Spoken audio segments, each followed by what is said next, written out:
Gracious Father, Lord, thank you for each person represented here. Lord, thank you for our church and our church family. Lord, I pray that you bless this Bible book study that we're working through. Lord, give us ideas how to further your kingdom. In Jesus' holy and precious name we pray.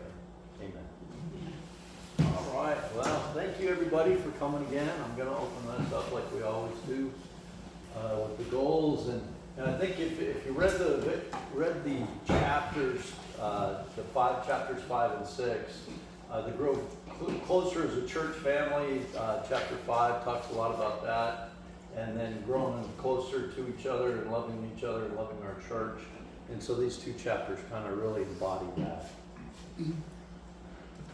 Well, suppose if I hit the right button. So chapter 5, preparing for the unknown. So I wrote cohesion equals trust. And so, and it could go back vice versa. Trust equals cohesion.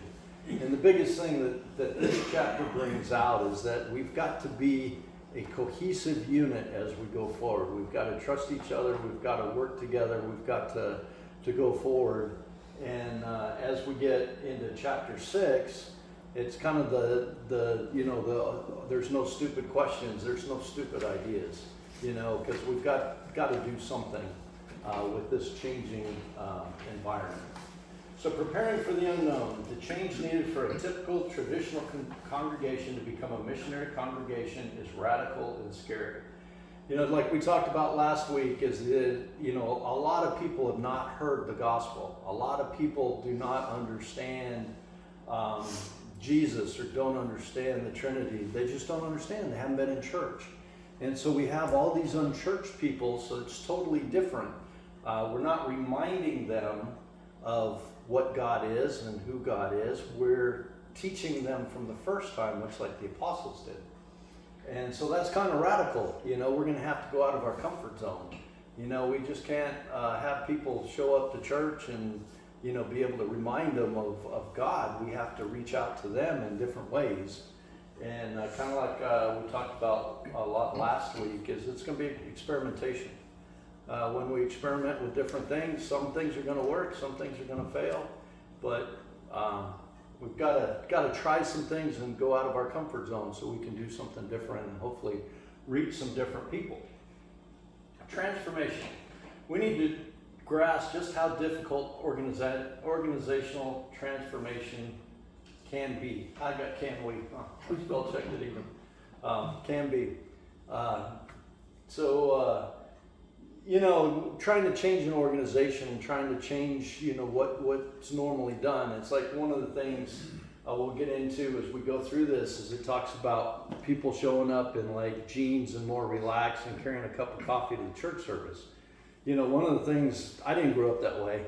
And one of the things that really just, and it's me, but when people wear shorts to church and they're not kids, that just drives me crazy. But it's not, this is the organizational transformation. We may have to accept different things so we can reach new people. And that's kind of what it's talking about, because the goal here is to bring as many people with us to heaven as we can. If we agree that we're an adapt or die, even adventure or die moment, the urgency of the situation is not enough. So it's just not enough that we've got to reach out to our community. It's just not enough that we've got something to do or that the church is losing people. That's just not enough. We have to have that trust to keep our cohesion together, because we've got to work together as a team as we go forward through this adventure. Gather colleagues together and start collaborating, literally co-laboring. And I like that. In work we talk about collaboration a lot, and I really like that co-laboring. And I think as we go through these chapters, I'm sure everybody read it, that communication's key. And communication's key. We need to work together. We need to collaborate or co-labor as we go forward. And I really like this one. As you noticed, I highlighted the first pray. Talk, pray, plan, pray some more, and talk even more. And I think, even those that are homebound, they can pray. They can pray for what we're doing. They can be a part of the mission by praying. And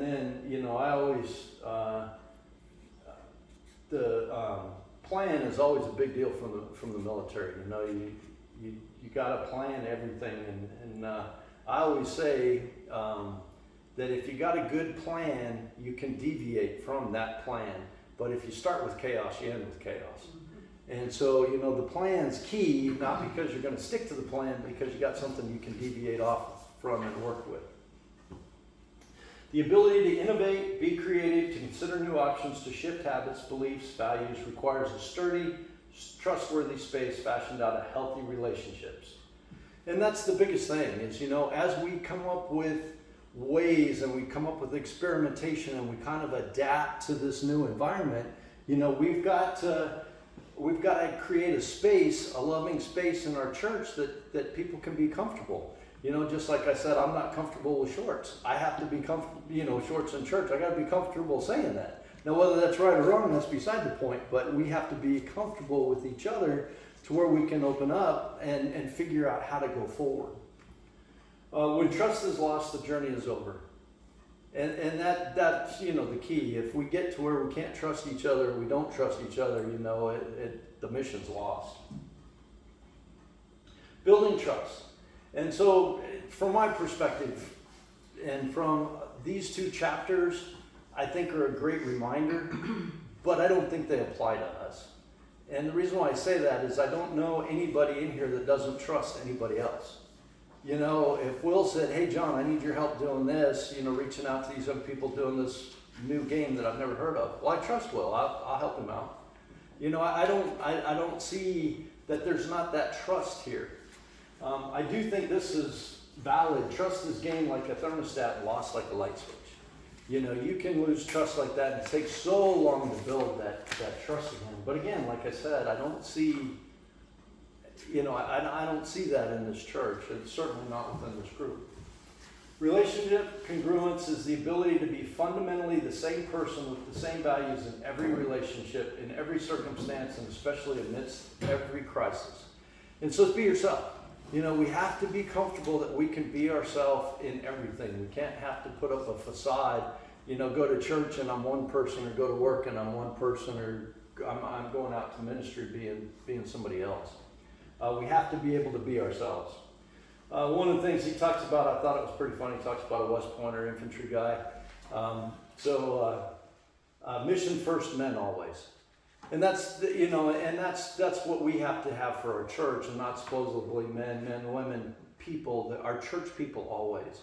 So, you know, we have this mission that we're going out and we're going to reach out to other people, but we have to remember our people come first. Our church family comes first. There's one core principle for developing these relationships. People must be engaged in meaningful work together if they're to transcend individual concerns and develop new capacities. You know, as we work together, as we labor together, you know, we'll grow to trust and we'll grow to do other things. It's kind of like we just did trunk or treat. You know, the church got together and labored, and I heard we didn't get to see the visitors, but we heard some people that wanted to visit. And so as we co-labor together, we'll learn to trust more and learn to work more together and learn more about each other. For the core discoveries, this meant that through the friendship between Lewis and Clark was though the friendship between Lewis and Clark was important, equally important was how their partnership worked out in practice during the months of laboring together and travel upstream. And that's kind of like us. You know, we have relationships, we have friendships here in the church, and those are important. But as we labor together in this new adventure and we reach out beyond the church and we start doing new things in these new ministries, you know, we can leap off our friendships and our family and the love that we have for our church. But as we start laboring together, we're going to grow closer, which then goes back to my goals. You know, we'll grow closer as a church family. Ministry is not the only means to bring gospel to the world. You know, and I think so often we think about, you know, well, I go to church, I'll just bring people to church. But how hard is it to bring people to church nowadays? I know I've invited lots of people, and trying to get people to church is hard. And which is why this adventure, and I like the way the author puts it, this adventure, you know, we're going to have to venture out. We're going to have to go other places to try to bring people in and meet people where they're at. And then maybe after meeting people where they're at, they'll join our church family. Ministry together is how God makes a congregation into a core that is ready to continually bring the gospel in new ways to a changing world. And that's what we're talking about. It's a changing world. Chapter 3, which I think is still really paramount in the book, how the world's changed. And we're not reminding people of Jesus anymore. We're telling them about him for the first time. And in fact, one of the things that struck me was my granddaughter wrote an essay, and the essay was, and she's in 3rd grade, and the essay was why they should have Fridays off from school. And her essay was, well, people are busy with soccer and other things, so they should have Fridays off from school.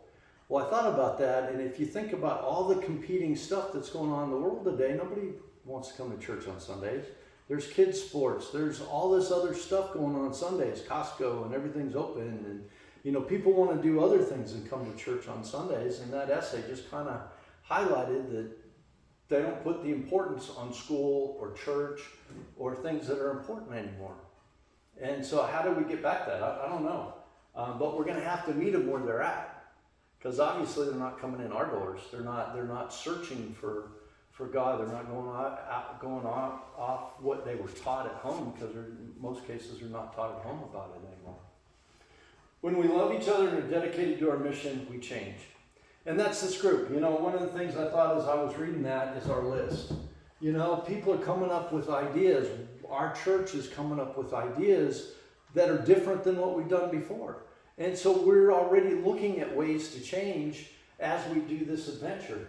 And so that just shows how the congruence in our relationship and how close our church is. Congruence that creates a congregational core. And I'll get to core in a minute.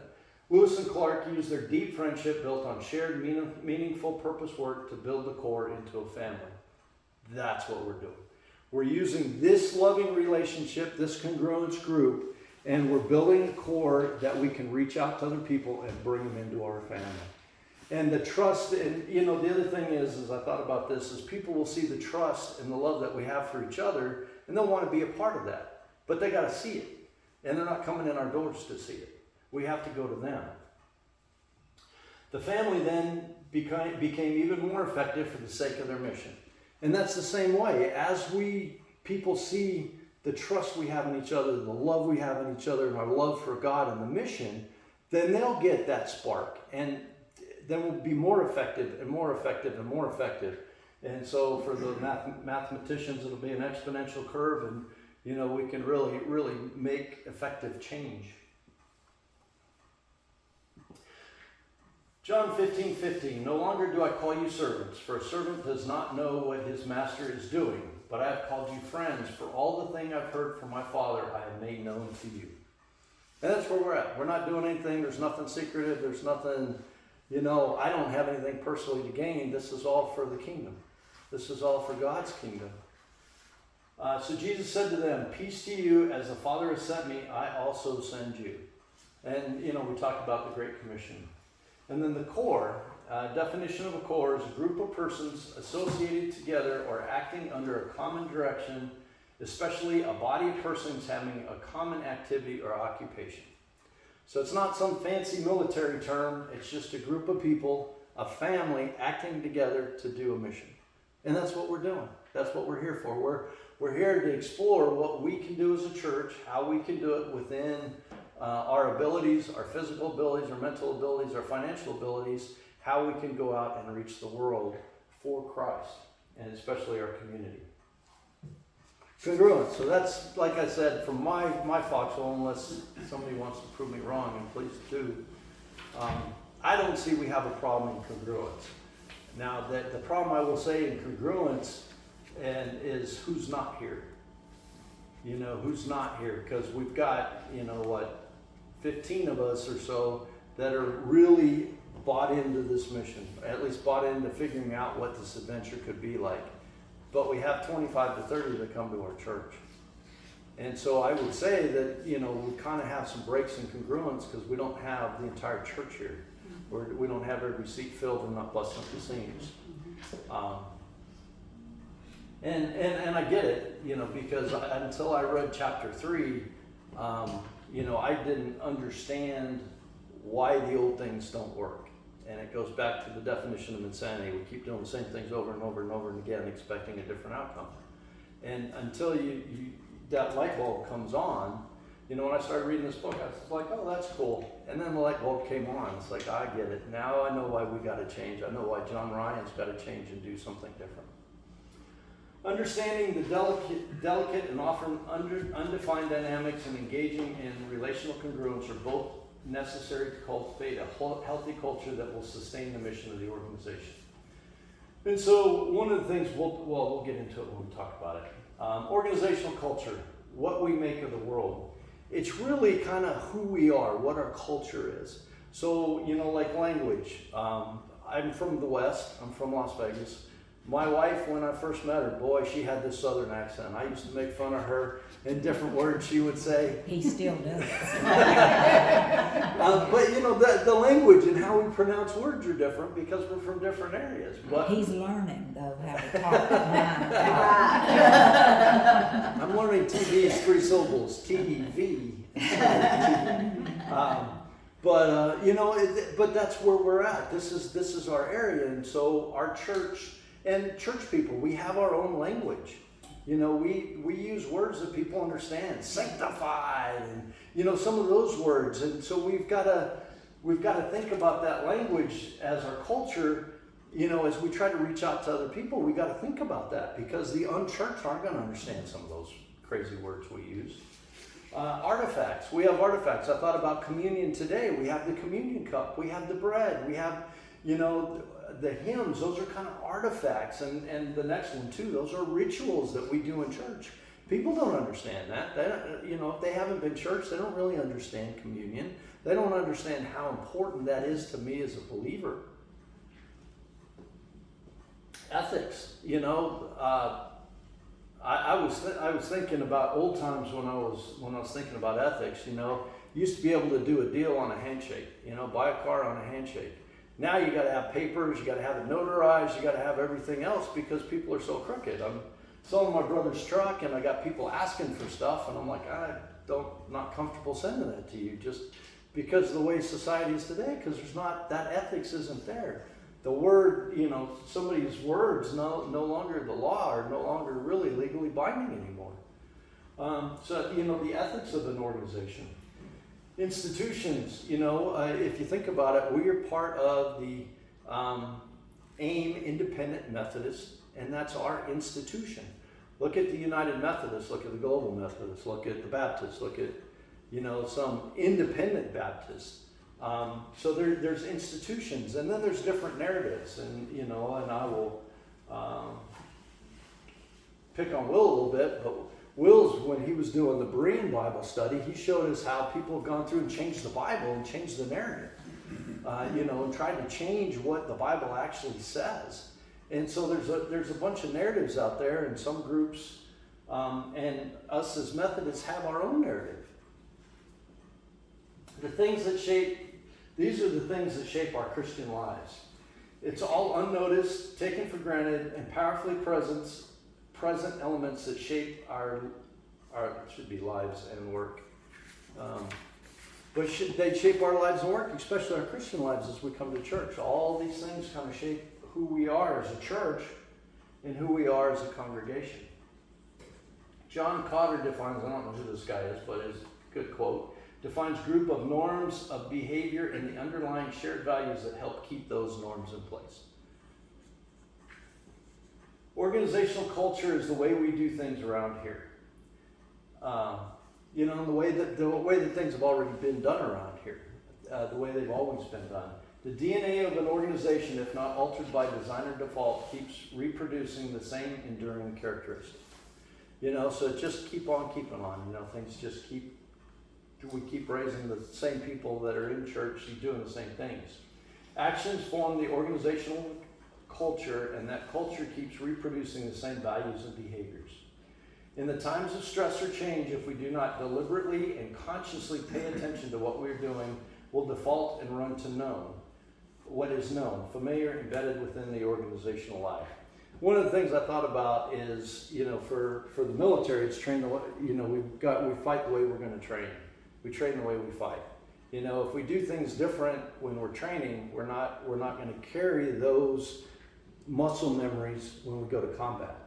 You know, same thing with the church. If we don't, you know, if we don't pay attention to what we're doing and default to what we know, then we're not gonna have anything to follow. It's kind of like my plan.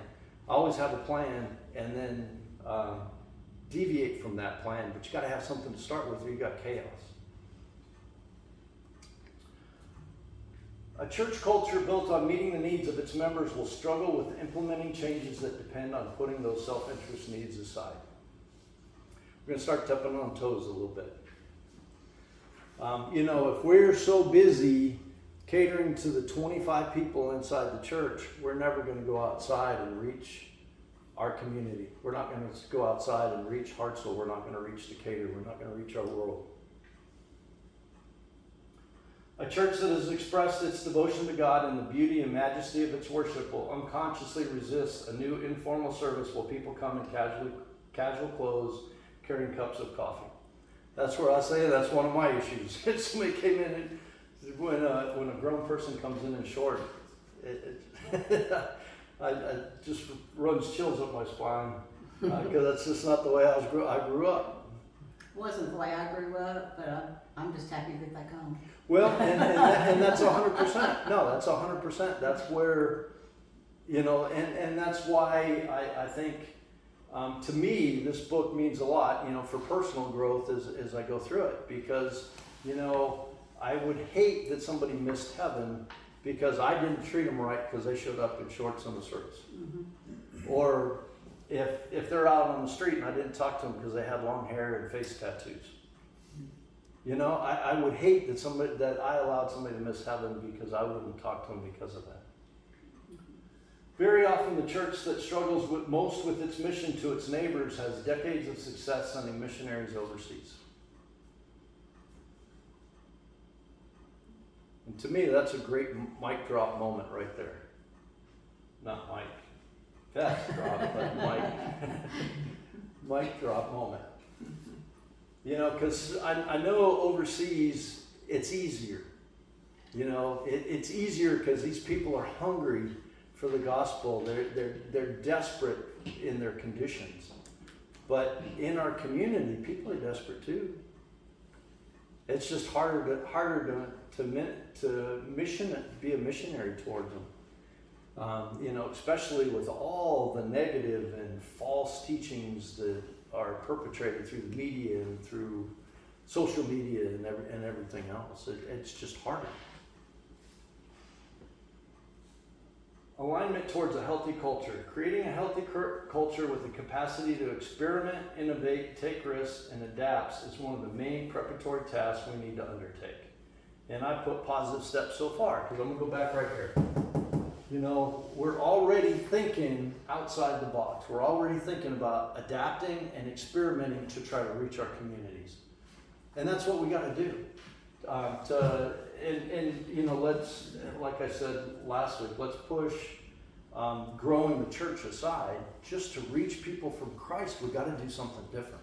Because they're not walking in our doors so we can reach them. The idea of getting people moving in the same direction appears to be an organizational problem. I agree and I disagree, and so I'm gonna disagree because look at the people we have here. You folks have taken time out of your day, you've taken time out of your week to read this book and to go on this journey with me. And so I do think that we have a group of our church moving in the same direction. Now, I will say that part of the problem is we're not full. We don't have every member from the church recognized here. We had a few people fall off that did a couple lessons with us, one lesson with us, and then fell off, and we lost people along the way. And so, you know, there's our organizational problem in this is, you know, the whole church is just not on the bandwagon. The more aligned the organization is, the healthier it is. And so that's where I say, I believe we're a pretty healthy church. You know, just look at how we're represented here. Look at how we're represented at Swamp Johns. Look at how we're represented trunk or treat. We're pretty well aligned with what we do. When our church decides we're going to do something, we do it. And pretty much everybody kind of helps out and works towards that. Pretty much, though.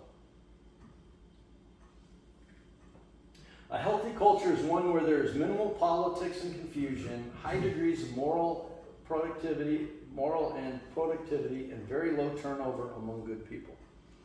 Well, I think for us, that's pretty much it. There's not a lot of politics in our church, I don't believe. I know there's some families that, have some perceived notions and stuff like that, but I think for the most part, we are all heading in the right direction. We're all, supporting one another. We're all, and our turnover, we're not having lots of people come in, and the people that are no longer here, normally no longer here for health reasons, or they moved. It's not like we have people leaving our church to go to other churches. So we don't really have that turnover. In a healthy organization culture, people feel free to have candid conversations to suggest new strategies and ideas and to take the risks of an experiment. And I think for the most part we have that. I think, for the most part, if somebody I'll use Will as an example, not pick on your brother, but you said, hey, there's this game that's popular with the kids. I think we could get some new kids that could bring their friends and play this new game.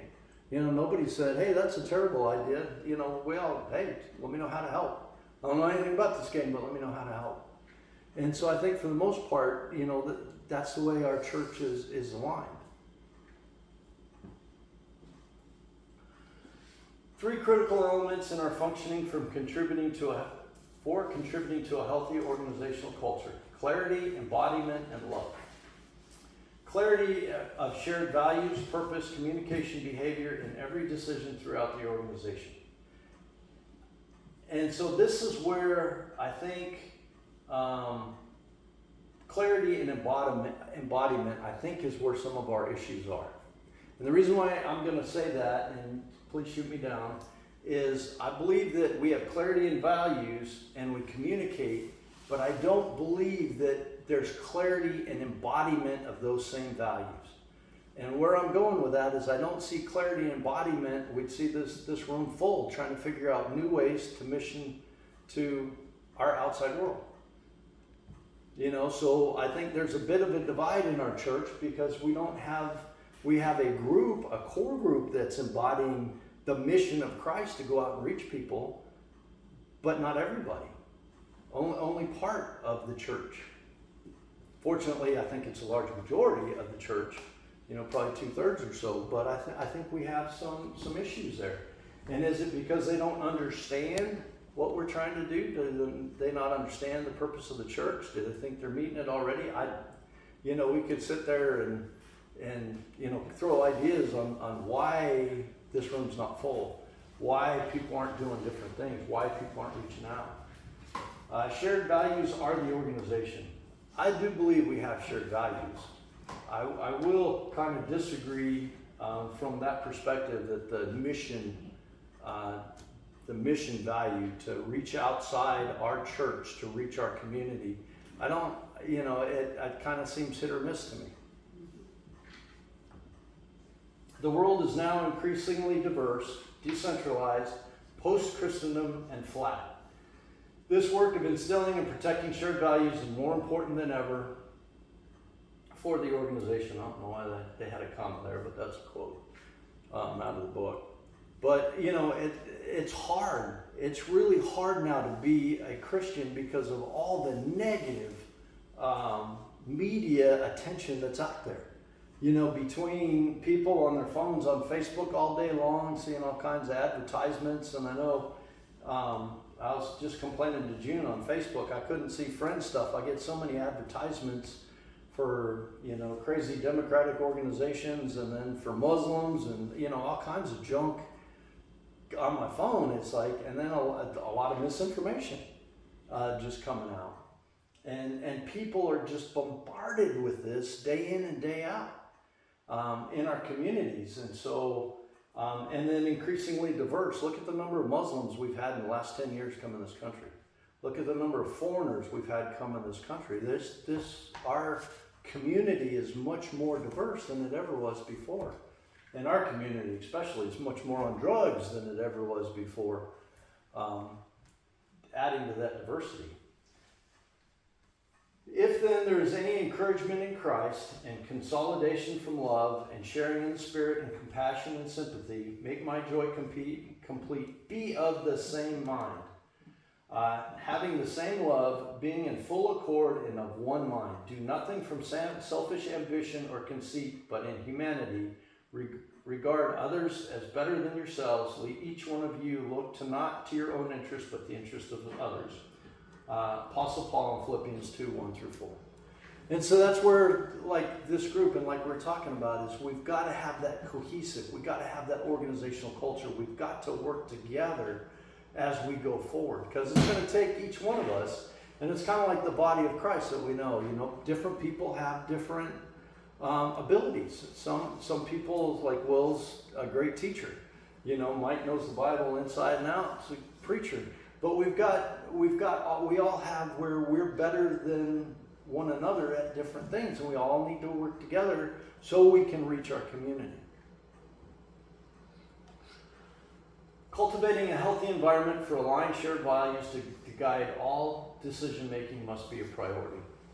And like I said, I don't think we particularly have a bad environment in this church. I believe that when we decide that we're going to do something, we do it. And for the most part, everybody's on board. Embodiment, whether in ethics or in innovation or in rule or risk-taking, organizational culture is shaped by its actions of people.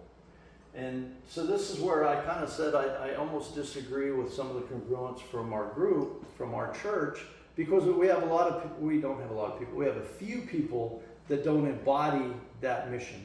They don't embody that task that we decided to go after. We can't make people feel stifled embarking on this adventure. And so that's just like we talked about. Somebody comes up with an idea, hey, we should try this. Well, I don't think we stifle people if they come up and they want to do an idea. I think we support folks. Jennifer with the shoe boxes, or the missionaries, or I don't think we stifle things. But what I would say is I don't think there's enough people in our congregation that are coming up with things to do. They don't care. They're not wanting to reach our community, not wanting to reach their community. They're just here. Consumers. They're just consumers. Increasing collaboration and expecting more personal responsibility makes our church stronger. And that's what I think is a message for all of us is, the co-laboring, that collaborating, as we collaborate and we bring more people in.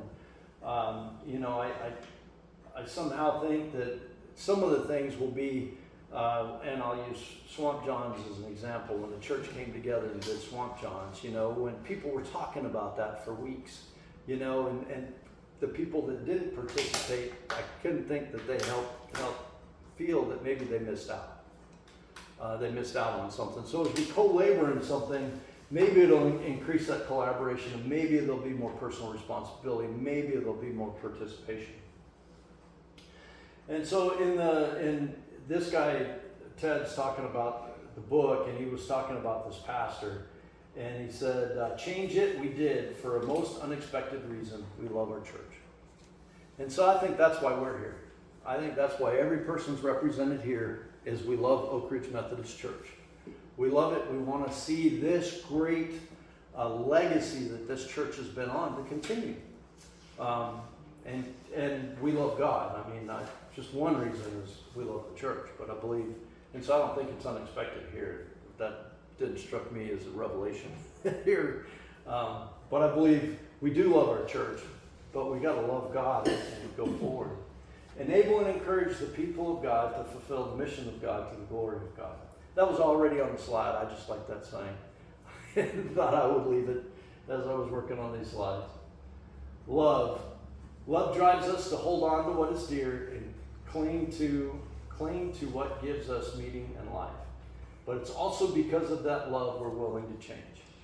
And I'm going to argue because of that love, we must be willing to change if we're going to keep Oak Ridge Methodist Church going. Because, you know, short of, well, nobody in this room, short, our only young person represented in this room, you know, the rest of us are you know, 10, 20. On up in age. Yeah, aren't up in age, 10, 20 years from not being here anymore. And so to keep the Oak Ridge legacy alive, we got to do something. Love is not the only key to establishing and maintaining a healthy culture, but it's a critical ingredient for changing a culture.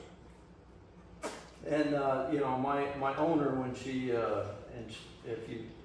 Mom and June know my owner, but my owner's a little bit of a interesting character, I'll put it that way.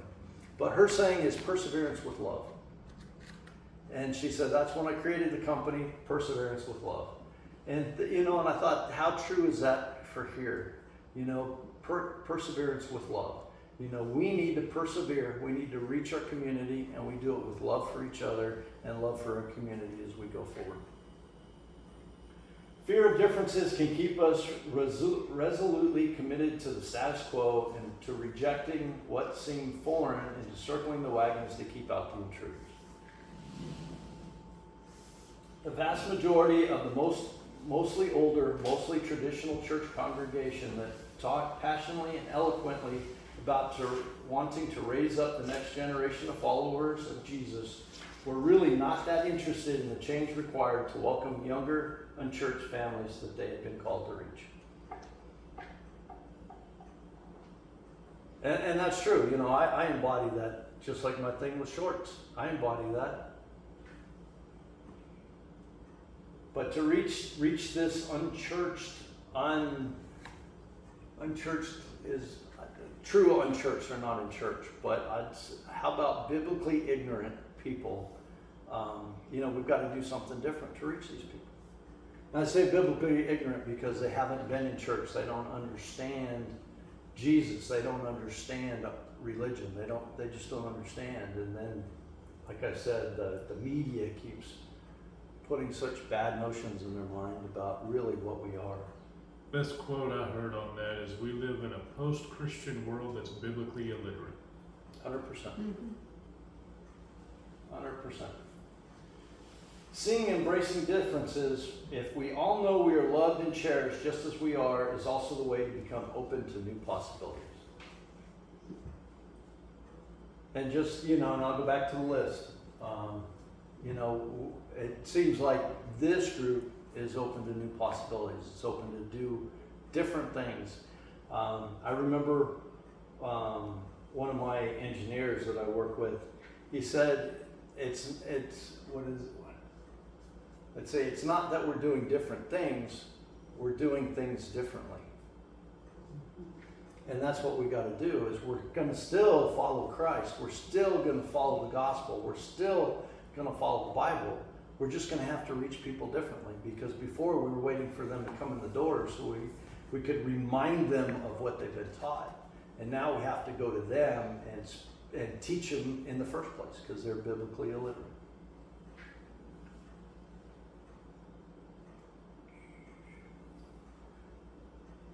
So, clarity of shared values. We have to be clear of those shared values. Embodiment, to enable and encourage each other into the unknown. Love precedes change. And I'll go back to my owner, love with perseverance. Most critical attribute of a congregation must have, it's going to thrive in uncharted, if it is going to thrive in uncharted territory, is a healthy organizational culture. And I don't necessarily think we're unhealthy, but I would put 2/3 of the culture is healthy. I think that's all I had. Yep, that's all I had. Thoughts? Will's got a look on his face. Well, if you keep referring to the board there, you'll notice one thing we're going to run out of time for if we don't decide yes or no on it. Mm-hmm. Thanksgiving.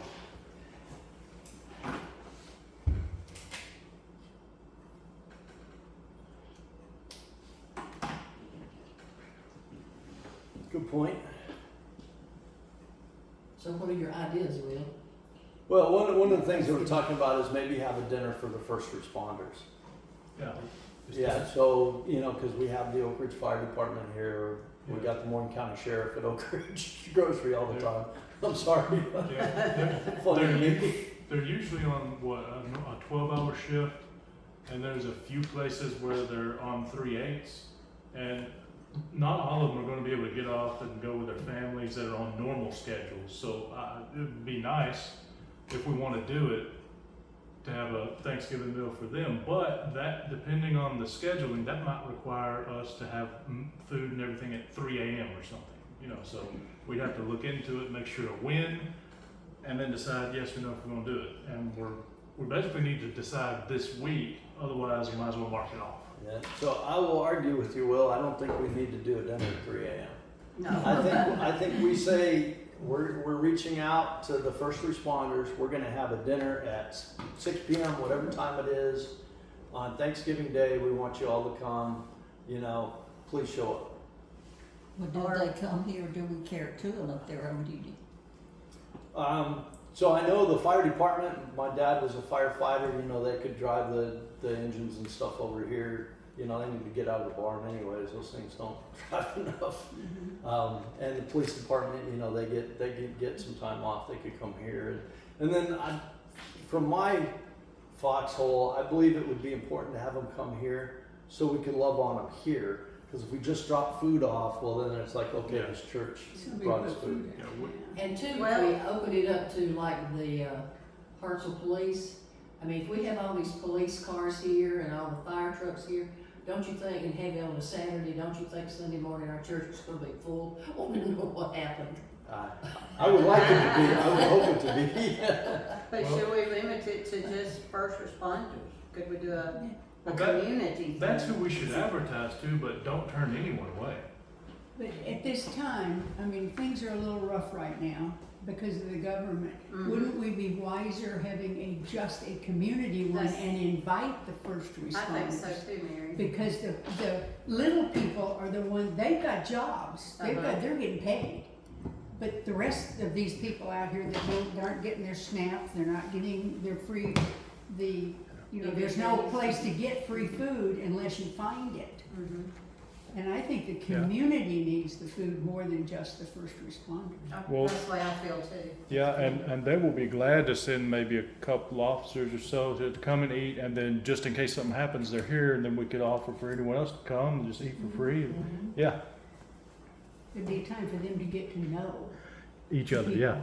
Yeah. But that would take everybody cooking. Yeah. Yeah, well, and so, you know, as we reach out to the community, do we run out of food? Okay, we might.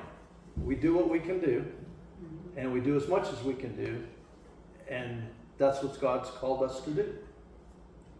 You know, I don't think we need to plan for 300 people. I think we need to do what God's laid on our hearts, minister to the people that we can get a hold of, and, you know, do what God's laid on our hearts to bring for food and stuff. And, you know, just like he did the loaves of bread and the fishes, God can multiply it. I mean, he can touch who he wants to touch.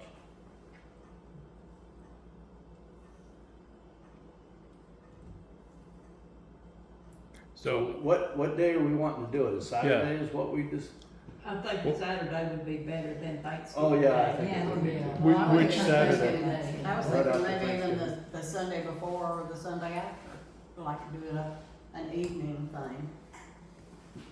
well, which would you rather do? We would have more time the Sunday after to prepare versus the Sunday before, but then again, one may be better than the other. Which one? Let's not do it the Sunday before, because Columbus got family coming in. They're gonna be staying at my house. Well, they could come and help. We'll feed them. Either way, We've got to remember too that we've got this on some Sunday afternoons, and also we're having to hurry about a Christmas program. Yeah. So that's Yeah. gonna have to be practiced too. Well, that's just normal. So, It's yeah. the end of the year. We're always busy. Everything's, all the holidays are right here. So I like the idea of the Sunday before. I know Mom's looking at the calendar. The Sunday before. I know a lot of reasons nobody wants to do it the Sunday before because they want to get ready for their own. But our calendars are so busy, this really isn't something you can plan. Right. Like, we're gonna do it in 2 weeks. Yeah. You can't. You gotta say, next year, everybody's clear their schedule from Thanksgiving through Christmas, and we're gonna start figuring this out early. Well, I'd be okay with that if everyone wants to do it, but big. Would everyone rather do it big and we do it next year, or do it what we can do and do it now? Which would you prefer? I don't Either care. way. Well, does it matter if we cook them hamburgers and hot dogs? I think as long as it's food that's edible, they won't care. Versus a Thanksgiving meal where everybody's gotta cook. But if we go something like that, then Well, I think from my foxhole, so what was brought up is, hey, people are hurting because they don't have, their Basic food. their food stamps and some of those things. So we have a unique opportunity that people are in a little bit different shape than they might be next year. So, I'm of the mind we do what we can do. Plus, next year's not guaranteed that many of us will be here. So I'm of the mind to strike while it's hot. Well, who can do it the Sunday before? I'm sure we can. Yeah. We set the date, we just prioritize it. And I did a advertising announcement. I did update the website, and so the calendar is complete on the website. I coordinated with Mike when he's not going to be doing the Bible studies on Wednesday, and I've got this on the calendar going every other Sunday. So the calendar on the website's up to date. I know it's surprising, but I did update it. I mean, I don't know, I just thought that would be a good community outreach. I may be wrong, but, So and not have it during, like, don't say come to church and stay after for lunch. Have it totally Have it in separate. the evening. Yeah, like start at Meet 5 like a and end meet at and 7 or Right. something, and we can show up at 3 and cook here, or we can bring food in. so are we decided? Yeah, let's do it while the iron's hot now. I Everyone, think we have. okay. Hey, Are- we'll do Yeah. Robert's Rules of Law. All in favor, say aye. Aye. All right. And then Ayes have it. on the time, do we want to do 5 or 6? I'd say, because the reason why I'd say 5, even though we have daylight savings time, it's for people that can't drive We at don't have night. daylight savings time no more. It ended It today. ended. It's gonna be Well, dark I at know, 5 but, today. yeah, I know, but still, the way the, So it's gonna get dark the, earlier. the days are shorter. Does anyone have any objection to 5? Is 5 good for everyone? Okay, 5's good for everyone. And then the only other thing is, what do we want to fix? It doesn't have to be a full-blown Thanksgiving thing. It's free food, so as long as it's edible, so what do we want to do? Anything? Well, so I would say both. I'd say I would both. say, Bring what you want to bring. I can volunteer to do a turkey, and Okay. we can have turkey and volunteer Jim to do some dressing. dressing. But we could have turkey and dressing for people that don't get a normal Yeah, I think Thanksgiving so, too. dinner, but then we can have hamburgers, and hot dogs for people that don't like turkey and stuff. Okay. I They may have But I enough do think we turkey. need to have Yeah. someone What's that? in charge. They may have enough turkey. yeah, they may have enough turkey and dressing. So, But it does, if you're feeding this many people, it needs to be a little more organized than everybody bring what they want. We We need need to, Yeah, to we need figure to out do a how list. much turkey, how much, and then you volunteer to bring what's needed. yeah. so it sounds like by next Sunday, we ought to figure out what to do and then find people. If we So- do our event planner, Daddy's hurting me over here. if we knew who our event planner was. Where's that tickle spot? I got one to show you. So our event planner is going to Well, come up with a plan, right, Donnie? Yeah, I don't do dressing that day and then the Right. next Thursday. So, I'm still confused about the food. Now, are we all cooking a Oak Ridge is providing a meal for our first responders and Our community. Our community first responders. How about our policemen? Everybody, Every everybody. community Thanksgiving, free community Thanksgiving meal. Yeah. Everyone invited.